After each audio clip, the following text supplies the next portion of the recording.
You know, us drummers, we spend a very long time playing, you know, the hi-hat, snare drum and bass drum, or the ride cymbal, snare drum and bass drum. And I wanted to show you how I try to approach these basic sounds and how I try to coax different textures and nuances out of these main sounds. Okay, let's look at the hi-hat. Its primary function, when it used to be called the low hat, when the two cymbals were together down on the floor, was just to play what we call the chick sound.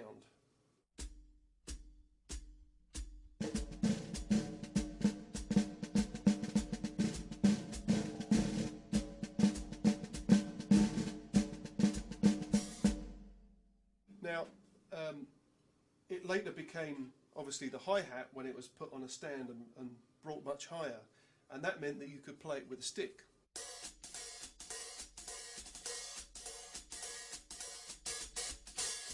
And then you have control of that long and short sound when you open the pedal. Now, you know, there's obviously quite a lot of ways to play a hi-hat. With the edge sound, with the top sound, slapping the hi-hat, playing the bell.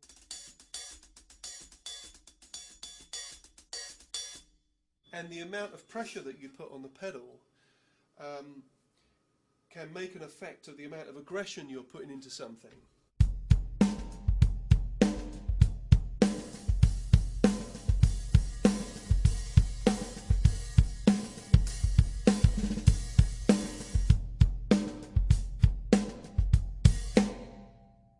It's actually quite a good way of conveying aggression, you know, especially in a song when you might start off just playing the top sound,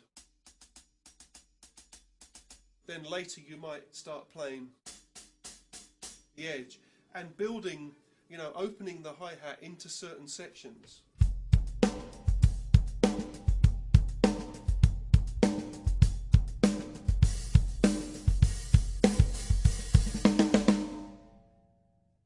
Going off into a chorus or into a bridge or a middle or something. I also like to do this thing by playing like an underhand glance shot with the left hand.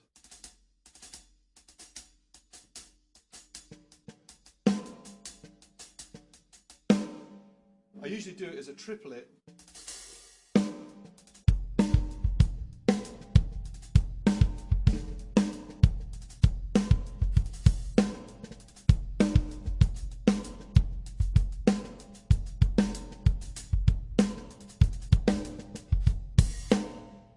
So there you can see, you know, I'm getting different textures out of the hi-hat sound. I'm quite often surprised when I see drummers, you know, who set their cymbals up very close together, like, you know, 1/8 of an inch or something, because you're missing a really good chance to make two other sounds. You know, a really good chick sound and the splash sound.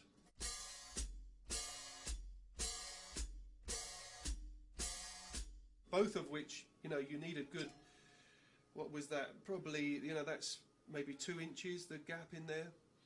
I'm making the splash sound by banging my heel of my foot into the footboard, mainly at the point where the hinge is. So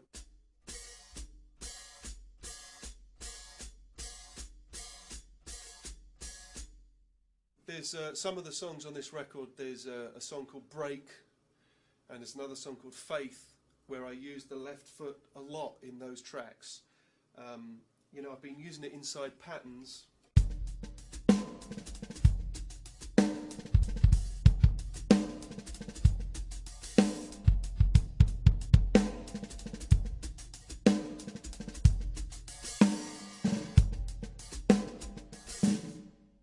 I think there's another song that starts with a...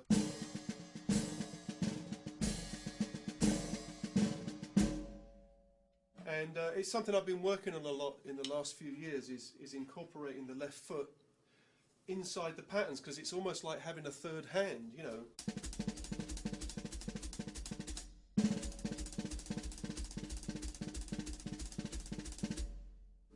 it'd be impossible to play that any other way. So that's the hi-hat sound. So let's talk about the bass drum and how I set that up. My bass drum is a pretty dead sounding bass drum, and it's kind of half full with a big heavy pillow inside.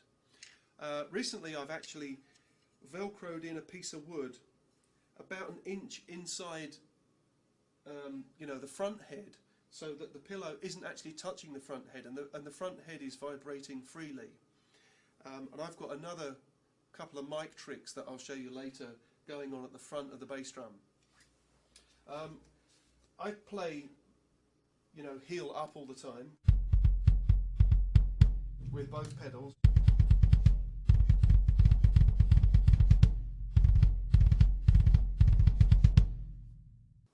And I'd find it pretty hard to play if I didn't have the pillow resting up against the head, to give me something to play up against.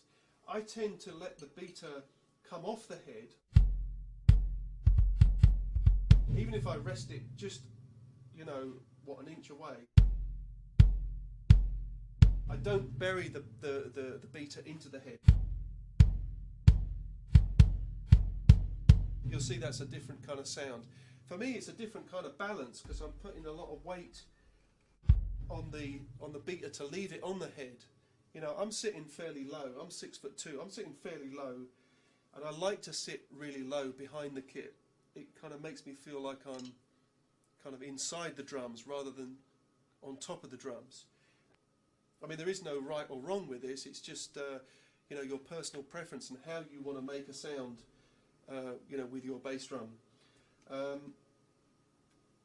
I'll quickly run through the mic combination. Inside I've got an Audix D6 microphone, which is suspended in the middle of the bass drum, and the microphone is about 5 inches from where the beater is actually hitting the head, and that's what this mic sounds like. Now, as I said before, with the front head freely vibrating, because the pillow inside isn't touching the head, I've got a Sennheiser MKH40 pointing right at the front head. So I'll play you what that sounds like. And then finally, I've got one of those big water bottles, those kind of office water bottles. This is a thing that I've stolen from a great engineer called Steve Orchard. And I've got this bottle at the front with a DPA microphone. It's one of those kind of little microphones that you'd normally pin on your shirt, for interviews and that. So that's hanging in the middle of the bottle, and that's giving me purely the sub. So then I combine those three. I've got the punch and the attack from the Audix D6. Then I've got the skin flap and the wobble coming from the Sennheiser at the front of the bass drum, and then I've got the sub coming from the bottle.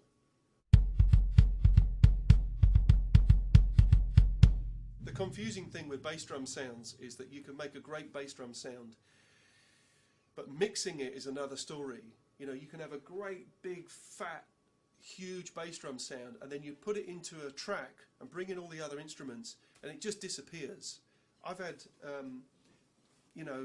varied success really with getting big bass drum sounds with a bass drum with nothing inside, like a kind of John Bonham sound. It's very hard to play double pedal on a bass drum like that, and it's very hard to mix it in the music because it's taking up a lot of room. It's really going to kind of battle with the bass guitar, and whenever I've tried that kind of sound in a concert, in a gig situation, in an arena or a big room, it turns into a nightmare because it really is just too big for the PA, and it becomes a bit of a rumble. But anyway, that's how I set the bass drum up.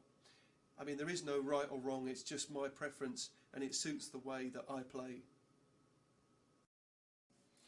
So let's talk about ride cymbals. The ride cymbal, probably more than any other cymbal, I think has the most character to it, and it can really affect the mood of the piece and even affect the way that I'm going to play. So quite often when I'm composing or listening to a track that I'm going to play on, I start thinking about the sounds I want to use, and probably quite close to the top of that priority list is which ride cymbal am I going to use. You know, if it's a heavy piece and I'm just going to need a very clear bell, that might influence my choice of cymbal. If it's a quiet, moody piece, I might pick a different cymbal. You know, if it's depending on the style as well. You know, if it's a jazz piece, I might pick a certain type of cymbal. And all those cymbals might affect the way that I play them. This is a cymbal that I've been using a lot lately. This is a Zildjian prototype. It's a 22-inch, well, it's kind of based on the Crash of Doom. It's like a 22-inch Crash of Doom. It's very low-pitched, and it's got a lot of character. It's very nice to play. You know, you can crash it and slap it.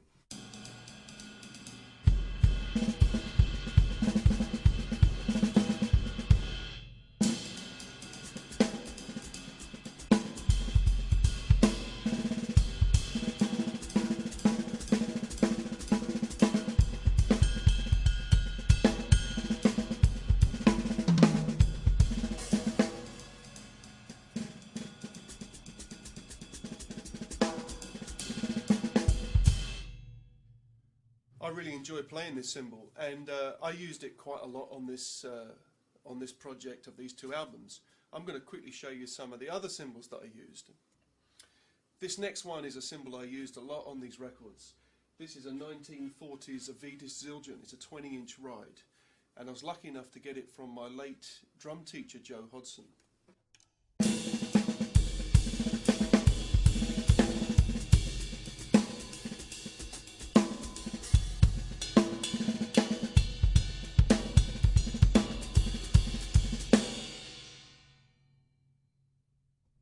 I'm sure he would have used it in a big band kind of way, but it's got a really good kind of rock bell sound to it too. Now this one is my 20-inch K ride. I use this a lot with Porcupine Tree, and again I played it on these records. It's a very versatile cymbal, different character to the previous cymbals.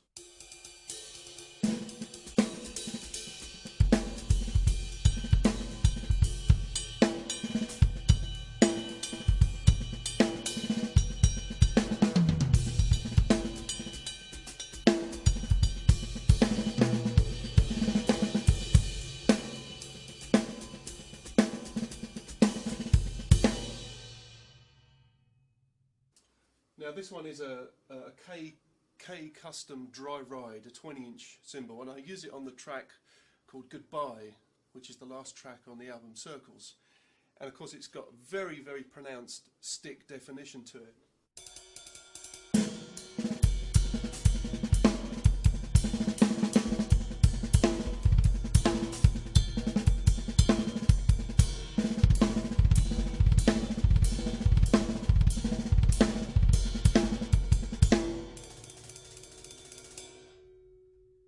You know, you can clearly make double stroke rolls on it with the hi-hat.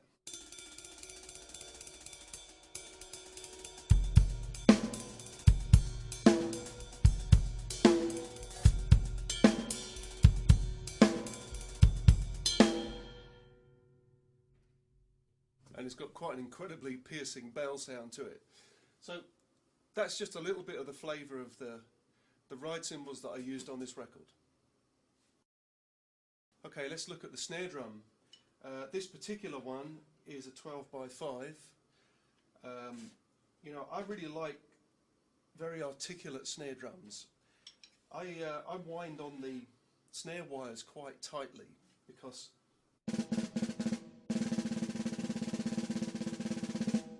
I like to really hear every single note I'm playing, and I want it to come through in the music.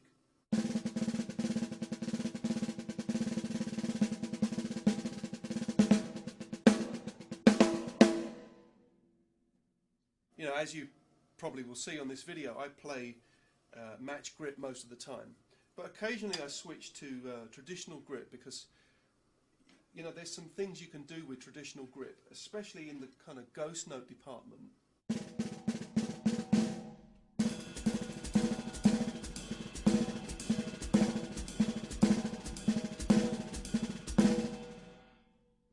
That's much harder to articulate if you're playing match grip.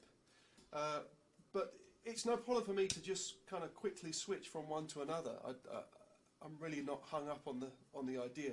I find it very hard to play rim shots consistently when I'm playing traditional grip, and because most of the music on these two albums, you know, is more kind of, well, rocky, I suppose. You know, I do tend to play most of my backbeats as rim shots. And of course, a rim shot is where you hit the rim and the head at the same time.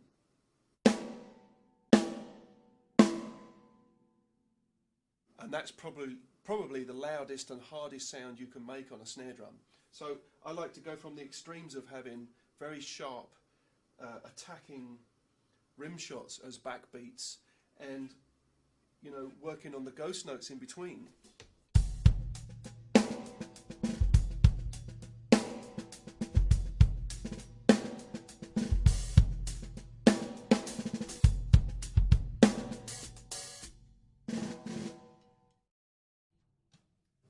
With my larger drums, the 14-inch drum, I use Pure Sound snare wires, and I get the 12-strand ones, cut them down to just 8 strands down the middle. So I take off the outside 2 on each side to just leave me with 8 strands down the middle. And I started doing that originally because I thought it would help cut down the amount of snare buzz, the sympathetic snare buzz I was getting from the toms. But I soon realised actually that I really like the sound of just 8 wires, and I don't feel like I'm missing, you know, that snarey sound.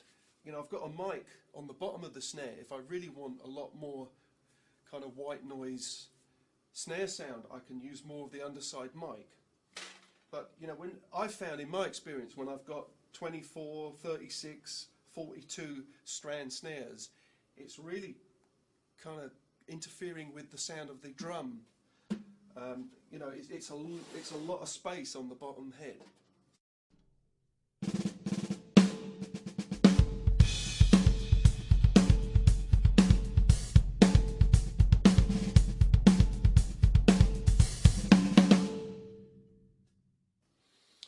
Now for dampening, I sometimes use these zero rings.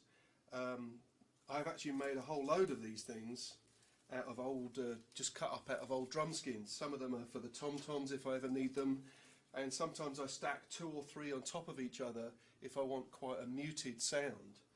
The snare head here is the coated control sound with the reverse black dot, and the same with the 12-inch drum. I like the kind of feel and response and sound of these heads. If the music is a bit lighter, I might go to an Ambassador. Sometimes I use a coated pinstripe. It really depends on the track, how hard I'm playing, you know, the sound I'm looking for. It's the same with any of these sounds. You know, it's a preference. Usually in a studio you've got a chance to take a few snares with you, a few rides, a few different hi-hats, you know, adjust the balance of the mics on the bass drum to suit the song. So that's the snare drums. Here's a couple of tricks I can show you with the snare drum. The first one, I was lucky enough one day to sit behind Carlos Vega, and he was sitting there playing you know, a little cross stick pattern, and he kept playing these flams, which I'd heard drummers do on records but could never understand how they did a flam with a cross stick. And the way he was doing it was that he was just catching the rim of the first tom, or the tom that was in front of him, on the way down to the snare drum.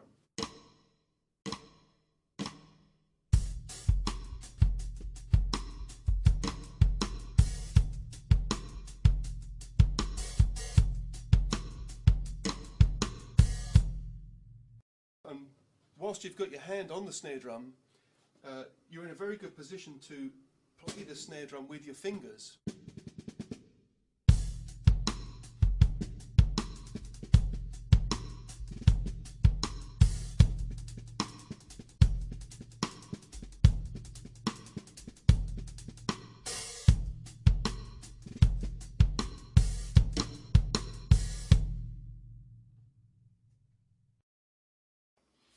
I'd like to briefly talk about the cymbals.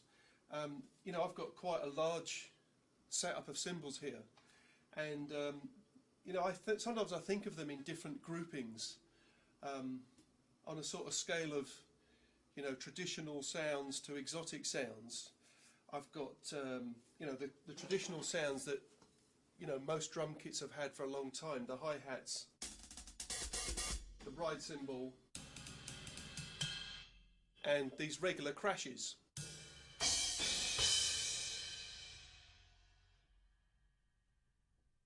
But after that, I've got some other sounds, the China cymbals.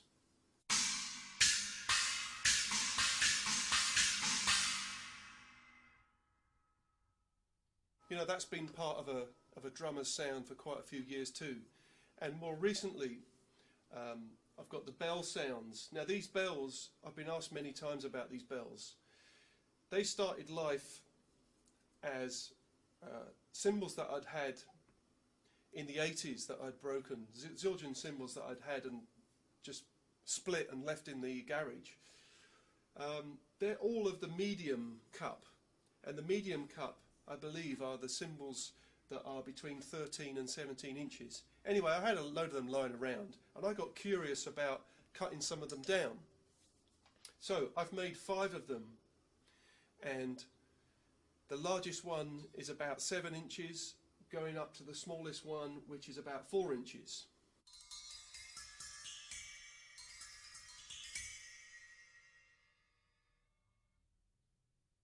Zildjian have subsequently made me some, but I think of those as, you know, quite unusual sounds, quite exotic sounds. And after that, these are what I would call crash bells. These are prototypes that I've been making with Zildjian, and they are somewhere between a bell and a crash.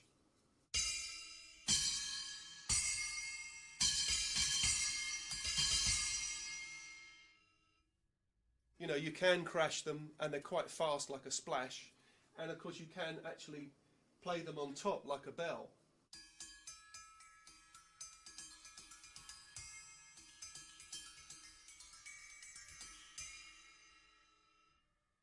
So that's the kind of one way of looking at the cymbals, from a traditional to a more exotic way. I also look at the cymbals sometimes as kind of from a dynamic expression point of view. I know that there's some cymbals I can play fast, articulate things on, which would be the ride, the hi-hat, and maybe these bells. Other things, you know, are kind of one-shot things. I can't play ding-digga-ding-digga-ding on a crash cymbal, because it doesn't, all you're going to hear is just the wash of the crash cymbal, one note spilling into the other. But you can play on some of the other cymbals, and I know that whilst I'm in the middle of something, if I need to play something quite fast and articulate, there's some cymbals I would naturally go to, and others are just kind of big crashy sounds. And another way of looking at the cymbals is from an aggression point of view. You know, the hi-hat being probably the least aggressive, or the smallest bell, because they're quite short, ticky kind of sounds. And you know, so the aggression group would probably start with the closed hi-hat and the bells. If I needed more aggression, I'd maybe go to the crash bells. After that, I've got the crash cymbals, and then finally I've got the China cymbals, which are probably the most aggressive. The most aggressive thing probably is to ride on the 18-inch China, and that gives you a different kind of scale and a way to look at the cymbal setup. Here's the story of how I met Rick. He wrote to me through MySpace, and I clicked on his page.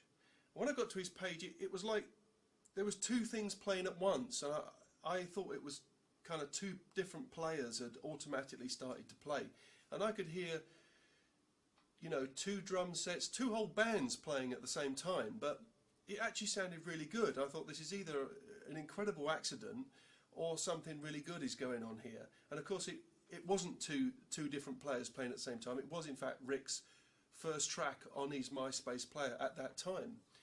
And it was very interesting. I looked at some of the comments and I saw the names of some other musicians I knew, and I thought, well, I'm obviously quite late to this party.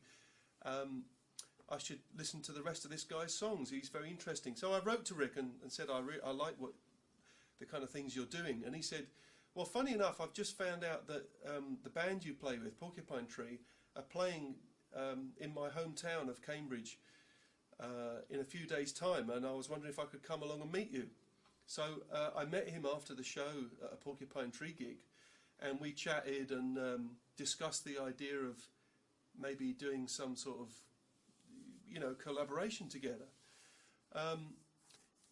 I'm the kind of drummer who, you know, maybe like you, I have a lot of ideas, but I never really find great homes for them most of the time. I have collections of, you know, little ideas I've recorded on my hard drive. I've got thousands of bits of manuscript where I've written down rhythms that I've played, you know, whilst I've been jamming.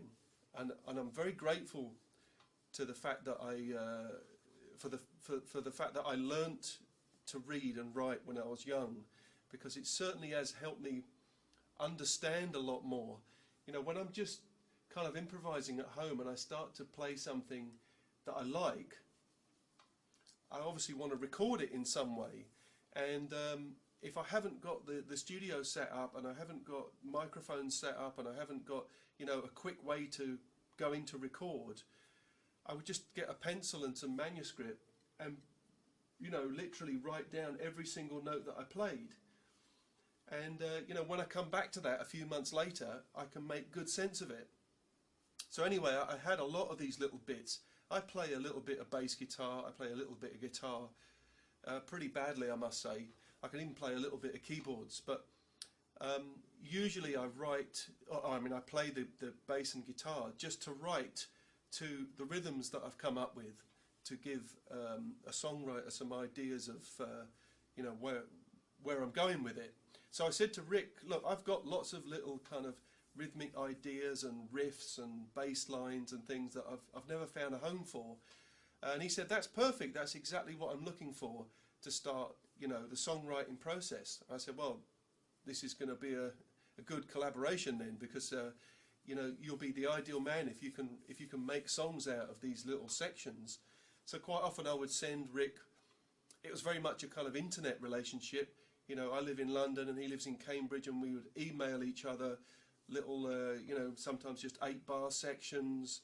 I would send him, you know, guitar and bass lines that went with the drum rhythms, usually just to show him, you know, what I was imagining the bass or the guitar doing alongside this drum rhythm. You know, I always said to him, don't feel you have to use that stuff, or you have to even use those notes. If you really love those notes, then great, but feel free to change the notes if you like. It was just the rhythm of the bass or the guitar lines along with these drum rhythms that I particularly liked.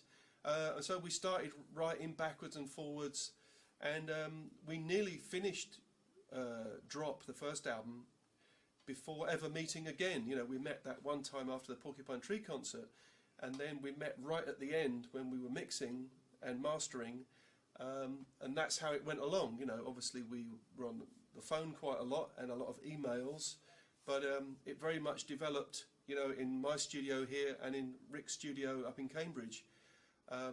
So that's the story of how we kind of got the records together. Now this is a double-sided DVD disc, and you can take the disc out, turn it over, put it back in your player. You'll find material on both sides of the disc. On one side you'll find all the songs from Drop, and on the other side you'll find all the songs from Circles. And on the side that has Circles, you'll also find the extras folder when you place the disc into a computer and, you know, access just the disc from the desktop. You'll find that extras folder, it'll have the play along MP3s in it.